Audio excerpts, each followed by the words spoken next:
কে কার কতটুকু মন ছুঁতে পেরেছে এটা তো শিক্ষার্থীরাই বেশি ভালো জানে। অবশ্যই আমি বলবো যে এখানে নির্দিষ্ট কিছু ছাত্র সংগঠন তো অবশ্যই ভোটাধিকার আনাতে অবশ্যই মুখ্য ভূমিকা রেখেছে, মুখ্য ভূমিকা রাখেনি সেটা বলবো না, অনেকে দাবি তুলেছে, কিন্তু অনেকের কথা সামনে এসেছে, অনেকের কথা সামনে আসেনি। ছাত্রদের 24-25 সেশনের ভোটাধিকার মানে হরণ করতে কেউই চায়নি, সবাই চেয়েছে যে রাকসু সঠিক সময়ে হয়ে তারপর বাকি কাজ সম্পাদন করা হোক। 24-25 অবশ্যই এই বিশ্ববিদ্যালয়ের শিক্ষার্থী তারা অবশ্যই ভোট দিবে এবং তারা এই যে ভোটাধিকার ফিরে পেয়েছে এটা তো আমাদের জন্য আরও খুশির বিষয়।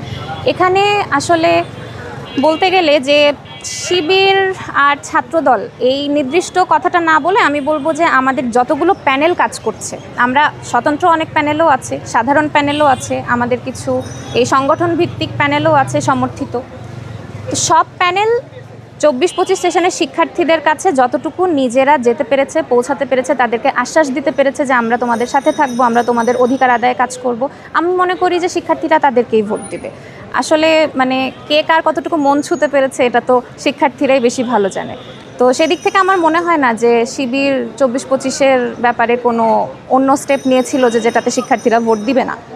তো আশা করি যে তারা বুঝে শুনেই ভোট দিবে। যদি ছাত্রদল ভালো কিছু কাজ করে থাকে অবশ্যই তারাও ভোট পাবে, শিবির ভালো কাজ করে থাকলে তারাও ভোট পাবে।